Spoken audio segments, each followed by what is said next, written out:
The galactic hegemony. For countless millennia, the galactic hegemony had ruled the stars with an iron grip. Thousands of species across the galaxy lived under their oppressive yoke, their cultures stripped away and their freedoms crushed under the heel of the hegemony's brutally efficient bureaucracy.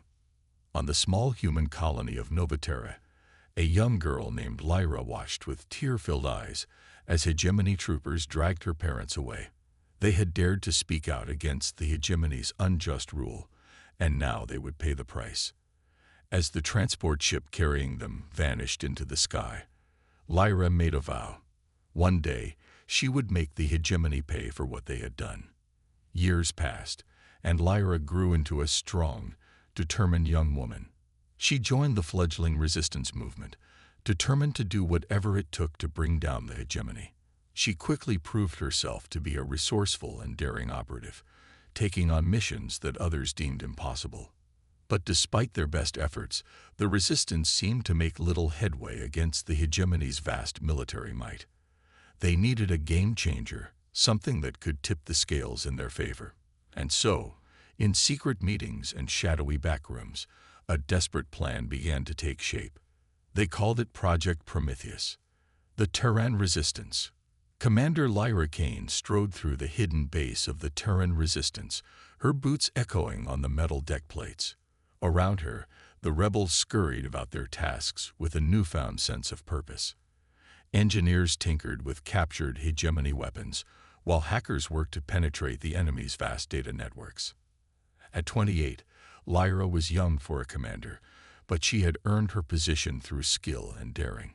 Her exploits against the hegemony had become legendary among the resistance, from the daring rescue of political prisoners on Zelos AX to the sabotage of the hegemony's main shipyard in the Antares system.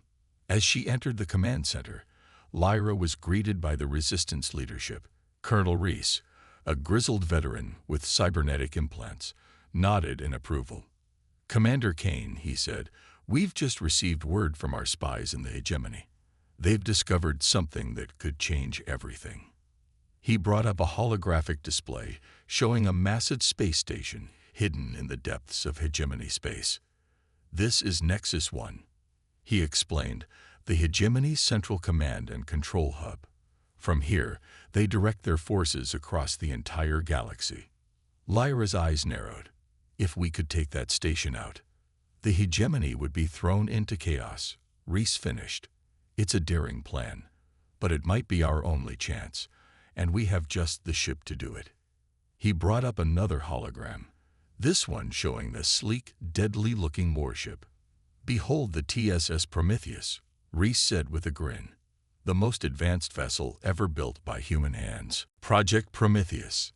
In a hidden shipyard nestled among the ice clouds of Neptune, the Terran Resistance's greatest secret was beginning to take shape.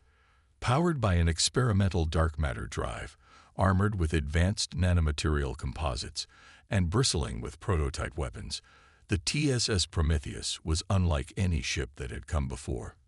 Commander Lyra Kane looked on in pride as the massive vessel neared completion. It had taken years of painstaking work by the greatest minds the Resistance had to offer, but now their efforts were about to pay off. With the Prometheus, they would finally have the means to strike back at the hegemony and liberate the subjugated worlds of the galaxy. Its first mission would be a daring raid on Nexus 1, the central command hub of the hegemony's vast empire. But even as the final systems were being installed and the crew prepared for their maiden voyage, trouble was brewing. Unbeknownst to Lyra and her team, a hegemony spy had managed to infiltrate the Resistance and learn of their secret project. As the Prometheus powered up its engines for the first time, a hegemony battle fleet dropped out of hyperspace near Neptune. Massive warships, each one bristling with enough firepower to level a city, bore down on the hidden shipyard. In the Prometheus's command center, alarm sirens blared as the enemy fleet was detected. Lyra gritted her teeth in determination. "They found us," she said, "but they're too late. The Prometheus is ready. It's now or never." With a silent prayer for the battles to come, she gave the order to engage the dark matter drive. The shipyard vanished in a blaze of blue-shifted light as the Prometheus leaped into the void, ready to bring the fight to the hegemony's doorstep. The invasion of Earth. The hegemony fleet emerged from hyperspace above the blue-green world of Earth, the homeworld of the troublesome human resistance. Admiral Zarn, the ruthless commander of the hegemony forces, looked down at the planet with contempt. For too long, these upstart humans had defied the hegemony's rule, mounting a guerrilla resistance that had become a thorn in their side. But no longer. With the discovery of their secret Project Prometheus, the time had come to end the human threat once and for all. Commence orbital bombardment, Zarn ordered, his voice cold and pitiless. I want their cities reduced to ashes.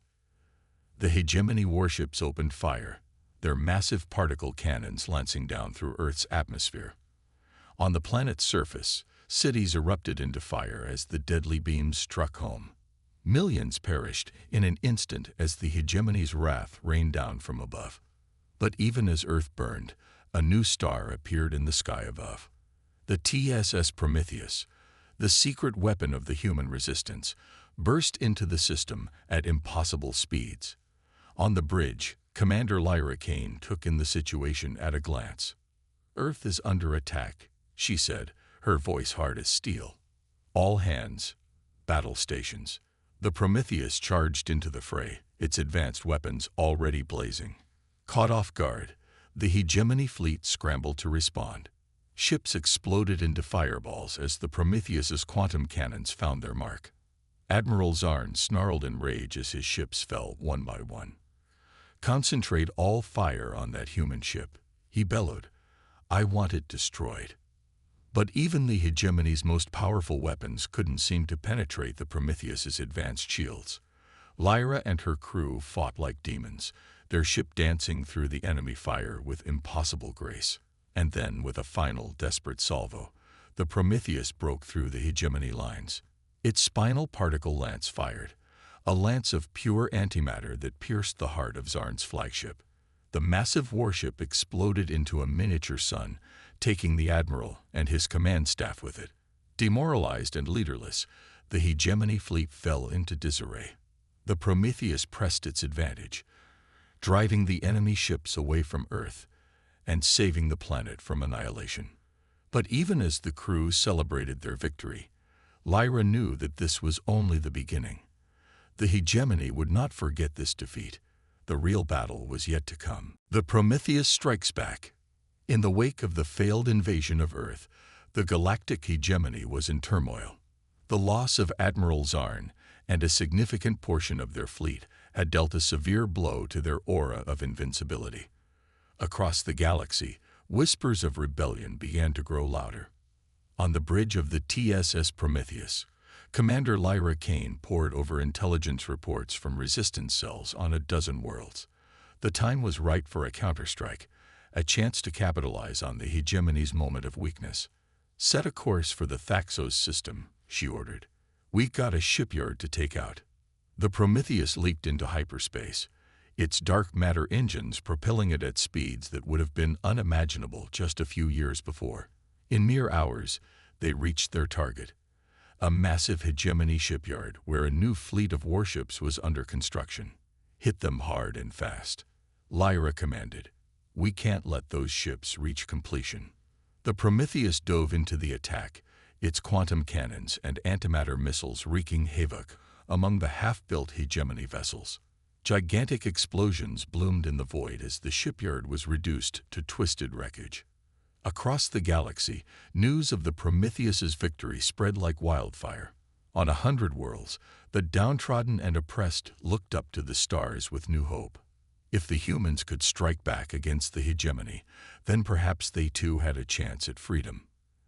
Emboldened by the Prometheus's example, resistance cells launched their own attacks. Hegemony supply lines were cut, communication hubs sabotaged, and garrison forces ambushed. For the first time in millennia, the hegemony's grip on the galaxy began to slip. And at the forefront of it all was the Prometheus, striking like a bolt of lightning and then vanishing before the enemy could respond. Lyra and her crew became living legends, their exploits celebrated in secret by all those who dreamed of liberation. The hegemony, faced with a growing insurgency and the humiliating defeats inflicted by the Prometheus, doubled down on their oppression. But with each atrocity, each crackdown, they only fanned the flames of rebellion higher. A reckoning was coming for the hegemony, and the Prometheus would be leading the charge. The fall of the hegemony. The final battle for the fate of the galaxy raged in the skies above the hegemony's capital world. The full might of the Empire had been gathered here, a vast armada of warships that darkened the stars. They faced off against a ragtag fleet of rebels and freedom fighters from 100 different worlds, all united under the banner of the Terran resistance. At the head of the rebel fleet flew the TSS Prometheus, its hull scarred from a dozen hard-fought battles. On its bridge, Commander Lyra Kane stood resolute, her eyes fixed on the enemy lines. "This is it," she said, her voice broadcast to every ship in the rebel fleet. "This is our chance to end the hegemony's tyranny once and for all. Today, we fight not just for Earth, but for every world that has suffered under their rule." A cheer went up from the rebel ships as they surged forward, weapons blazing. The hegemony fleet responded in kind, and the void was filled with the flash of explosions and the crisscrossing beams of particle cannons. The Prometheus dove into the heart of the battle, its advanced shields shrugging off the worst of the enemy fire. Its quantum cannons and antimatter missiles took a fearsome toll on the hegemony ships, each blast sending another enemy vessel spiraling into oblivion. But even the Prometheus could not stand alone against the full might of the hegemony. As the battle raged on, the rebel flagship found itself surrounded by a dozen massive hegemony dreadnoughts, each one pounding it with the firepower to level a city. On the bridge, alarms blared as the ship's shields began to fail. Lyra gritted her teeth, knowing that this could be their final moments. But even as hope seemed lost, a new wave of ships dropped out of hyperspace. It was the combined fleets of a dozen worlds that had only recently thrown off the hegemony's yoke, come to join the fight for freedom. With their arrival, the tide of battle turned. The hegemony forces, now outflanked and overwhelmed, began to crumble. In a final desperate gambit, the last hegemony dreadnought turned its weapons on the rebel flagship. A lance of pure energy speared through the Prometheus's shields, burning through decks and bulkheads. On the bridge, Lyra was thrown to the floor, her head ringing from the impact. But even as the Prometheus burned, Lyra struggled back to her feet. With a shout of defiance, she ordered the spinal particle lance to fire one last time. A beam of brilliant white antimatter leaped forth from the Prometheus, piercing the heart of the hegemony dreadnought. The massive ship exploded into a miniature supernova, taking the last of the hegemony's hopes with it. As the rebel ships mopped up the remaining enemy forces, a cheer of victory echoed across the fleet. The hegemony, the unstoppable tyranny that had ruled the galaxy for millennia, had finally fallen. In the years that followed, a new era of freedom and self-determination blossomed across the stars. And at the heart of it all was the legend of Commander Lyra Kane and the TSS Prometheus, the human warship that had turned the tide of galactic history. Their story would be told and retold for generations, an inspiration to all those who believed in the power of courage, unity, and the indomitable human spirit. For in the end, it had not been the might of fleets or the power of advanced weapons that had brought down the hegemony. It had been the will of a single ship and her crew, fighting for the freedom of all.